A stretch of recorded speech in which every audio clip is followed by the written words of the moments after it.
Meditations by Marcus Aurelius is one of the most talked about books on inner discipline ever written, and it wasn't even written for you. A private journal, scribbled in tents on military campaigns by the single most powerful man on earth. He never expected another human being to read a word of it. You already know what to do, so why haven't you done it? You've read the productivity advice, downloaded the app, told yourself, tonight, I finally handle it. Promised, this time, the anger stays in check. And then the same irritation, the same procrastination, the same spiral, back tomorrow, wearing a different outfit.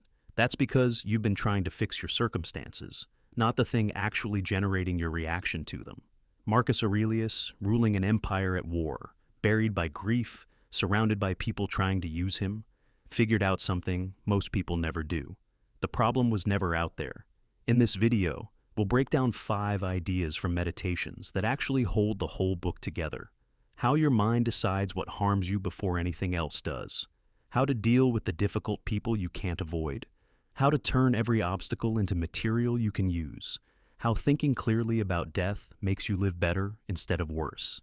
And how Marcus talked himself out of bed every single morning of his reign. Let's get started. Act 1. It's not the event. It's the verdict you pass on it. Picture this. Someone cuts you off in traffic. Your jaw tightens before you've even finished the thought in your head. Nobody touched you. Nothing broke. And yet somehow, you're furious for the next 20 minutes, replaying it at every red light. Here's what almost nobody tells you. Marcus wasn't writing about traffic, but he was writing about exactly this reflex. The gap between what happens and what you decide it means. Most people live as if the event and the reaction are fused together. Automatic, unquestionable. Marcus spent an entire private notebook proving they aren't. As Marcus puts it, choose not to be harmed and you won't feel harmed. Don't feel harmed and you haven't been. Elsewhere he goes further. Things themselves, he insists, have no power to touch the soul at all. They stand there, outside it, unmoving. Disturbance only ever comes from within, from the interpretation stapled onto the fact. Think of it like a photograph and a caption. The photograph is neutral, just light and shadow. The caption is the part you wrote yourself, and you're allowed to rewrite it. Marcus treats this as a skill, trained on small daily annoyances long before something serious arrives. A delayed flight, a rude email, a plan that falls apart at the last minute. Practice the caption on those, and it's already strong by the time something bigger shows up. It's no longer, why did this happen to me? It becomes, what did I just decide this means, and was I right to decide that? Act 2. You were built to work with the people who annoy you. Marcus wrote his next entry from a military camp on the River Gran, deep in hostile territory, hundreds of miles from Rome, surrounded by soldiers, politics, and people he never chose to have around him. Before he even climbed out of his tent, he rehearsed the day ahead.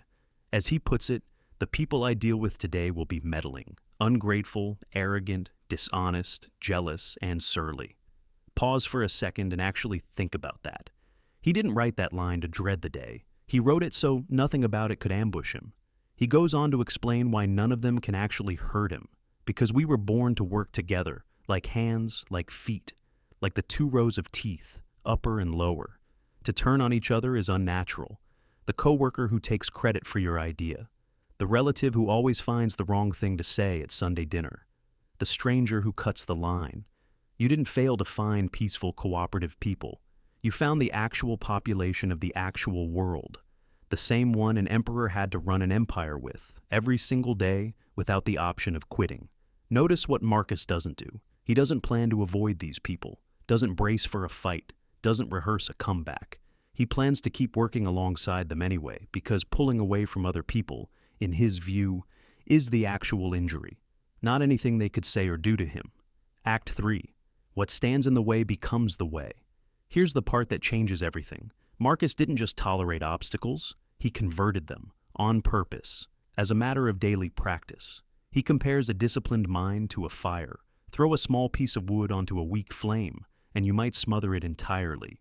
Throw that same wood onto a real blaze, and the fire just burns hotter, absorbing the very thing that should have stopped it. As he writes it, the impediment to action advances action. What stands in the way becomes the way. This isn't a slogan about staying positive. It's a mechanical claim about how a trained mind operates under pressure. The canceled meeting becomes the extra hour you needed and didn't have. The setback exposes exactly which part of your plan was weak, so you can fix it before it costs you something bigger later.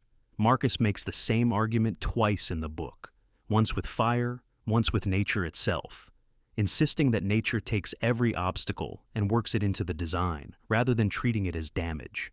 A skill, not a mood. One you build the same way you build a muscle, on the small obstacles before the large ones arrive. Act 4. You could leave life right now. Here's where it gets uncomfortable. In one entry, Marcus asks whether Panthea or Pergamos are still keeping watch at the tomb of Varus, whether Chabrias or Diotimus still stand at the tomb of Hadrian, real names, real tombs, and the answer, he already knows, is no, because the mourners died too, and their memory got passed along like a candle flame until it finally guttered out. As he puts it, you could leave life right now. Let that determine what you do and say and think, not to frighten you into freezing up, to strip away every excuse you're currently hiding behind about having more time later. The apology you're postponing until it's convenient. The version of yourself you keep promising to become next year, or after this deadline, or once things calm down. Marcus wasn't obsessed with death for its own sake. He was allergic to wasted time. Death was simply the fact, sharp enough to make the waste visible. Act 5. Get up and do the work you were made for. This is the moment it actually clicks. Book 5 of Meditations opens with Marcus, Emperor of Rome, arguing with himself about getting out of bed. Not metaphorically, literally negotiating with his own blankets. The way you negotiate with your own alarm clock. As he puts it, I have to go to work as a human being. What do I have to complain of if I'm going to do what I was born for? Ants and spiders and bees, he points out, don't debate whether to start their day. Only humans, with all their advantages, negotiate with their own nature, and usually lose. Notice he doesn't argue himself into loving the cold morning air, doesn't pretend the blankets aren't warm. He simply refuses to let comfort cast the deciding vote. That's the quiet trick underneath all 5 ideas. Not eliminating the difficulty, just refusing to let it decide for you. That's the whole book, compressed into one blunt refusal to hit snooze. The verdict you choose instead of the one handed to you. The difficult people you were built to work alongside, not around. The obstacle you convert instead of resent. The mortality that sharpens your choices instead of scaring you out of making any. None of it means anything until you actually get up and do it. Not tomorrow, not once things calm down. Today. And this is just one piece of what actually separates the people who live deliberately from the people who just react to whatever the day throws at them. If you want the next breakdown, maybe the obstacle is the way, maybe the daily Stoic, tell me which one below, and I'll break it down next.